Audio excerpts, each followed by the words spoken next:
Shri Gurubhyo Namaha children. You are welcome for online class. I believe you are hale and healthy, and for a long time you are not meeting in person.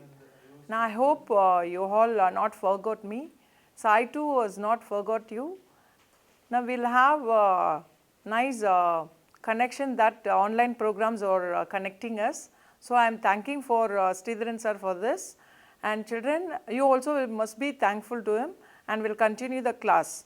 So we are going to see first unit, Two Gentlemen of Verona.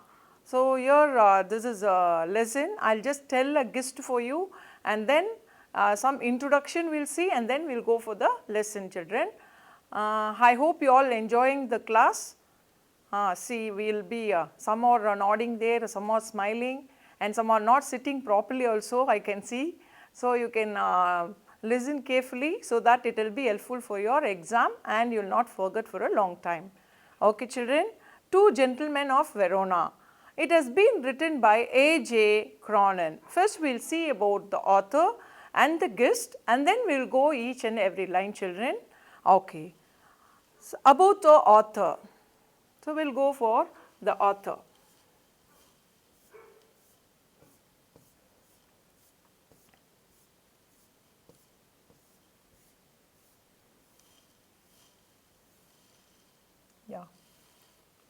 Archibald Joseph Cronin from 1896 to 1981 was a Scottish novelist, dramatist and a physician. A doctor by training, Cronin was one of the most renowned storytellers of the 20th century. So he is a great storyteller of the 20th century. Many of his stories have emerged from his medical career and are noted for their narrative skill, deep social conscience and finely drawn characters. Cronin's books were not only bestsellers but some of them such as The Citadel and The Key of the Kingdom were made into successful films and were adapted for radio and television. His novel A Country Doctor was adapted for a long-running BBC radio and TV series. Children, here he is a doctor by profession, and his career was very good, and he had lot of experience, and he had shared all his experience and made as a play. So he was very much interested in writing, so he had continued all his experience as his writing, and most of the writings as a play, it had been shooted as a film. For example, The Citadel and the Keys of the Kingdom. So that is a movie, a film, it has been taken and were made into successful films and were adapted for radio and television. So in olden days, before TV and before the movie and other computer and other media was there, mostly radio and television was there, and in that there will be program conducted. For that he had just given his writings as a film, and it had been used in the TV and radio, and later it was being made as a film, and his novel A Country Doctor was adopted for a long running BBC. So BBC program was there, for that it was a long running, and radio and TV series. So you will be having serials and all, no children, like that it was in a radio and TV, it was taken as BBC, it had been taken as. So it is clear, children. We will go for the gist of the lesson, and then we will start the lesson. Okay. So here the Gentlemen of Verona, the story is based in a town of Verona. So this story had been taken in the base called Verona, in the place called town of Verona. It is based on the theme of sacrifice, love, selfless action, dedication, determination, devotion and hardship. So these all were the things, the morals you can learn from this lesson. So once again I will tell you, it is based on the theme of sacrifice. Now what is the meaning of sacrifice, children? See, somebody will be just leading a life for yourself, and they will be ready to do whatever you want. You can see your parents sacrifice what all you want, they will be ready to buy and give you. and that is called as sacrifice, children. And they will be, even they have lot of troubles, they will be fulfilling your needs. So you will not know the sacrifice of your parents. The same way young boys, they were sacrificing, and that had been here as a theme. And love for the family. So love for the sister, that was a selfless love. They are not bothered about themselves, and they take care of sister in such that. And selfless actions of these two little boys had been a theme here. And optimistic nature and living the life without complaining. So they were doing all hardship, but not with the grumbling. There is no complaint from them. They have taken that as their own their own interest, and they have never complained to anybody, and they want to do a hard work and earn money and save a sister. So the theme was, we can say, dedication of two boys, dedication of devotion of two boys, hardship of two boys, determination in that young age, their determination, we can say. And so there is a proverb called, hardship gives you the experience to handle anything that happens in your life. So those two boys is teaching a lesson. Maybe you are so innocent, you are not knowing and you are not having an experience. Suppose if you happen to face a hardship, you will be ready to experience all the hardship to handle anything that happens in your future life, because this lesson gives you such a thought and experience, so that you will be learning from these two boys. Okay.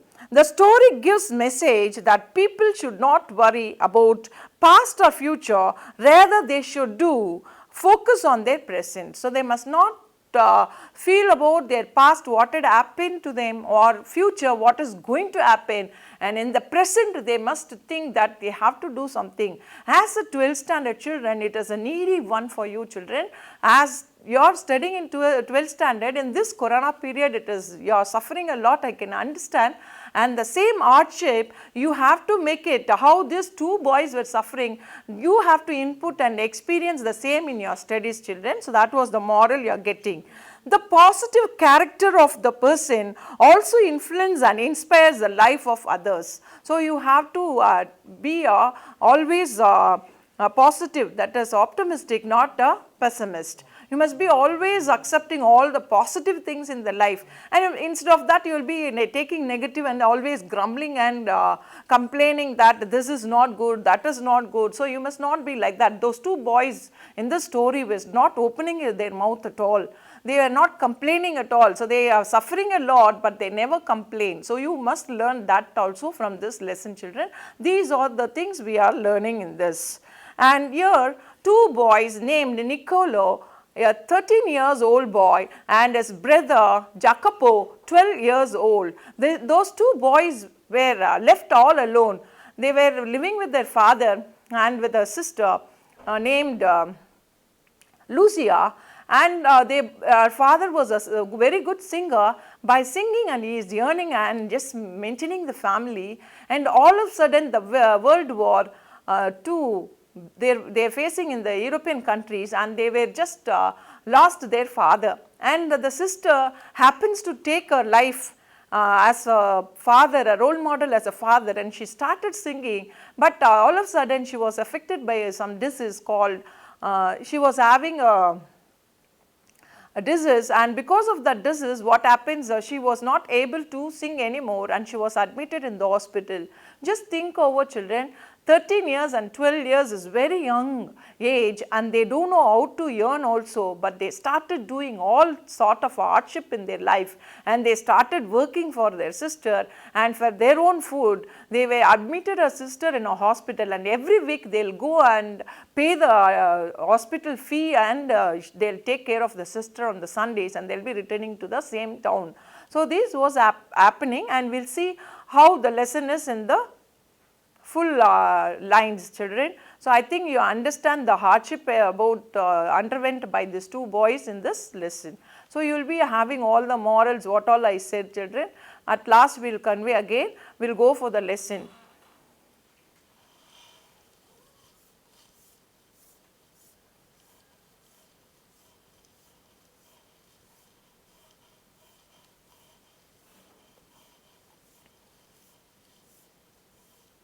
Okay.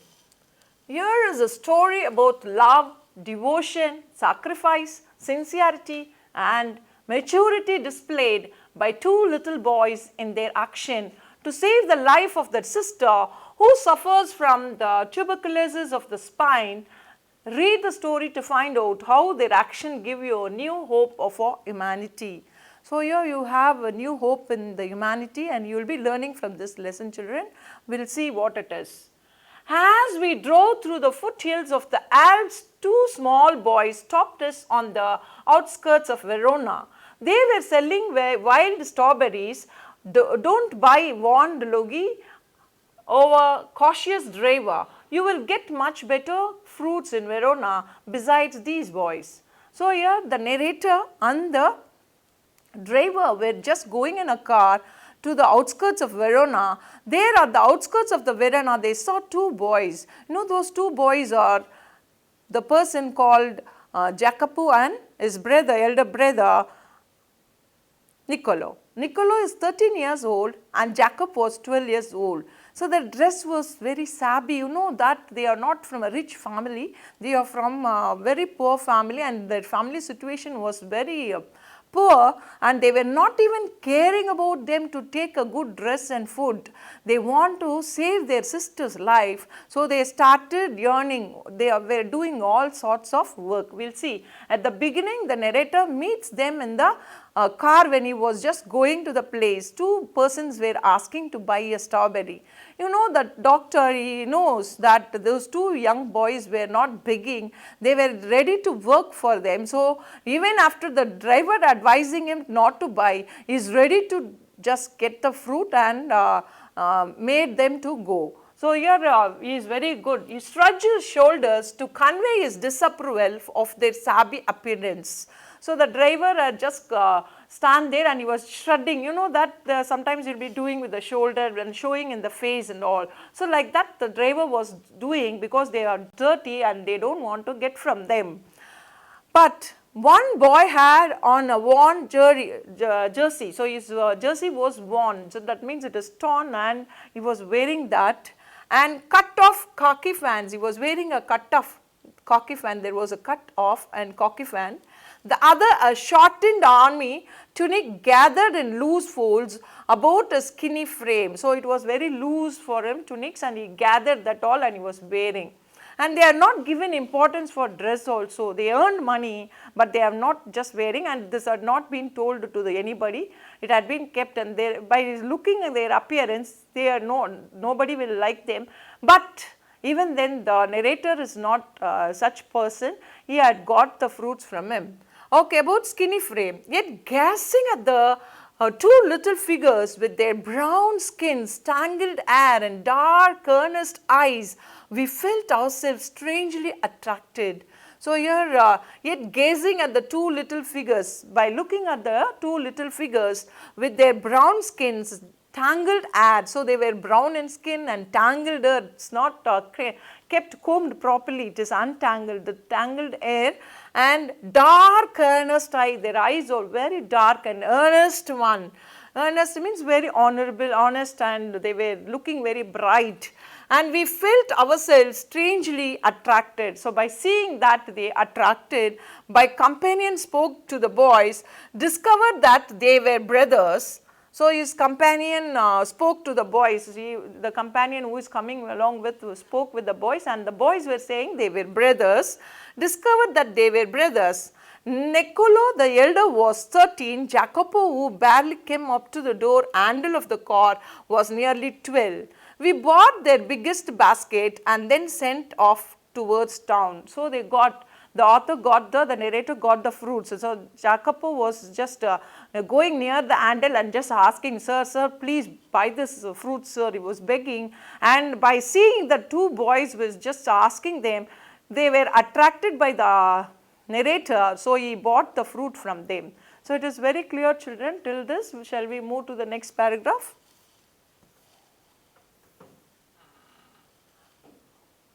Next morning, coming out of our hotel, we saw our friends bent over shoes, shine box beside the fountain in the public square doing brisk business.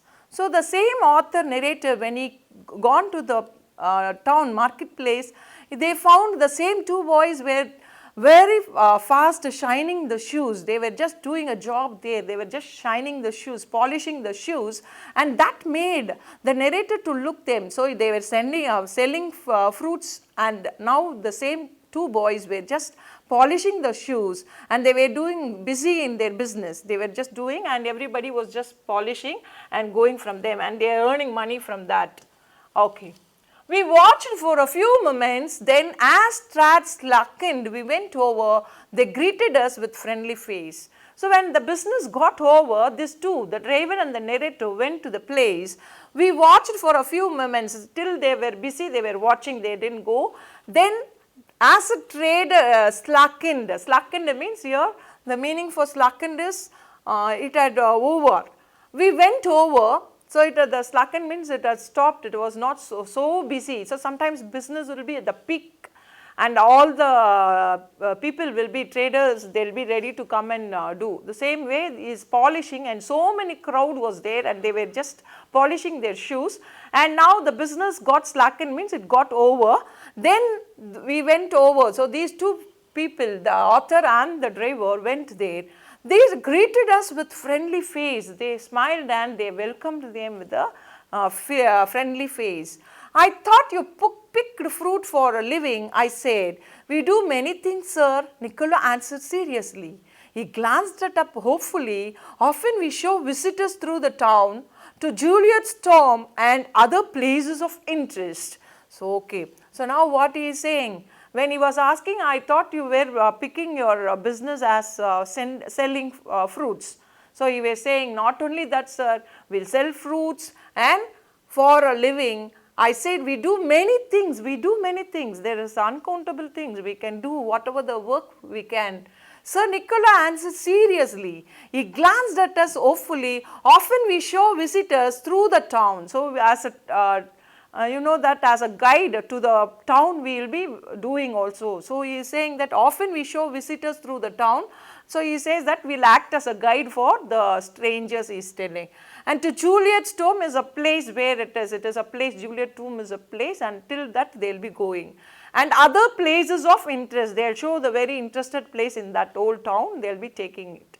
So it is very clear, children, and they were saying that, and they want to be a guide for them also. So they were just putting with the hope, Niccolo was putting a word so that he can earn much money, so that it will be useful for something for him. As all right, I smiled, you take us along. So the narrator also given an opportunity. Okay then, you take us along. So you be as a guide to us. So he is telling. As we made the rounds by interest was again proved by their remarkable demeanour, they were childish enough and in many ways quite artless. Jacopo was lively as a squirrel, Niccolo's smile was steady and engaging. Yet in both these boyish faces there was a seriousness which was far beyond their ears. In the week which followed we saw them frequently, for the proved extremely useful to us. If we wanted to pack of American cigarette or a seat for opera or the name of a good restaurant, Niccolo and Jacob could be, okay, we will stop here and then we will continue. As we made the rounds, so when they were just making a round, they were moving and they were showing so many places, by interest was again provoked by their remarkable demeanour. So again when the narrator sees them, he got something in his mind. What is that? They were childish enough and in many ways quite artless. They are not a good guide, but the way, the childishness, they were just showing all the place with the childish words, and that proved that they were really innocent. And Jacopo was lively as a squirrel. So you have seen a squirrel, children? So like that, Jacopo was very active like a squirrel. So it will be moving here and there and running here and there. So like that, he was active like a squirrel. And here Nicholas asked some other thing. What is that? Smile was steady and engaging. So he was having a smiling face. You know, suppose in a very tough time also, if you are just looking, staring somebody, you will be get a stare only. So, but always, even in the hard time, if you just showing a smile, what will happen? Others will be taking a smile, again they will be smiling at you. Suppose if you are very happy also, if your face is not smiling, what will happen? They will be thinking that you are staring at them. So, here this boy's face was very smiley, it was very much serious, but at the same time smile was steady and engaging, always he is having a smiling face. And yet in both this boyish face there was a seriousness, both the face was serious, even they were active and smiling face is having, but what happens, they were just always, seriousness was found in their face, was far behind their ears. Far behind their ears means it is far away. Know that if you were a middle aged person, they will be having all what to say, they will be having all troubles, and so they will be thinking and they will be very serious, how I will be paying my rent, or how I will be paying the school fees, other things will be there, how I will be running, or what they will be having, each person will vary, they will be just having all sort of seriousness and they will be thinking of it. But here these two young boys, it is a playing age, it was the age of just going and playing, but they were just looking very serious, something was there in the serious. As the narrator was a doctor, he is able to analyze the psychology in their mind, what is running, but he found that they were serious, but he does not know what it was. Serious, which was far beyond their years. In the week which followed, we saw them frequently, for they proved extremely useful to us. So, for a week the narrator stayed there, for a week they were very helpful to them, they were doing all sort of work for them. What are the work they were doing? If we wanted to pack American cigarette, so they want a pack of American cigarette, they will be running errand. Running errand means they will be going and getting from the shop. And then suppose if they want a seat for opera, they will be just going and getting a seat in the opera, or the name of good restaurant, if they want a good name for the restaurant, they will be just giving. Niccolo and Jacopo could relied upon to satisfy our needs. What struck one most was their willingness to work. During the summer days under the hot sun, they shined shoes, sold fruits, yacht newspapers, conducted tourists round the town and ran errand. So, what sort of the work those two boys were doing? So, all these works, what are they doing? So, during these summer days, what they are doing? Hot sun, they shined shoes. So, they were polishing the shoes and sold fruit and yacht newspaper, they sold a newspaper and conducted tourists. As a tourist, they went all around and often run errand for them. So, they went a job for both the person, what is their need, they will be just running. So, this shows that they were interested very much to do all sort of work to earn money. But what for that money, even the narrator does not know, later only he comes to know. One night we came upon them in the windy and deserted square, resting on the stone pavement beneath the lights. Niccolo sat upright, tired. A bundle of unsold newspapers lay at his feet. Jacopo, his head resting upon his brother's shoulder, was asleep.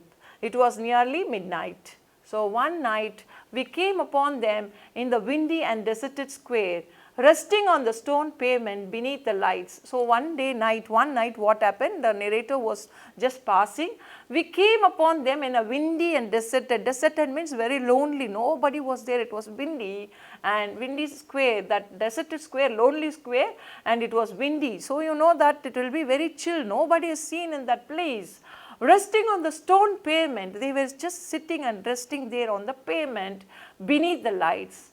Niccolo sat upright, he was sitting upright. Niccolo's elder brother, he was very strong as if he shows, and is sitting, and his brother Jacopo, a bundle of unsold newspaper lay at his feet. Jacopo is yet resting upon his brother's shoulder, was asleep. It was nearly midnight. So, now it was not a night, it was a midnight, and here Niccolo was sitting in the windy thing and in that place he was sitting under the thing, and upright he was sitting even in the windy chillness, but his brother was just resting and on his shoulder, and he was sleeping, asleep, and he was sleeping, and next to them there was a bundle of newspaper lying. You know that morning if they get some newspaper, they have to sell it within that night. Next day it is not anymore useful, it becomes an old newspaper. So before that 12 o'clock they have to sell, and he was waiting, he will be giving an answer, we will see.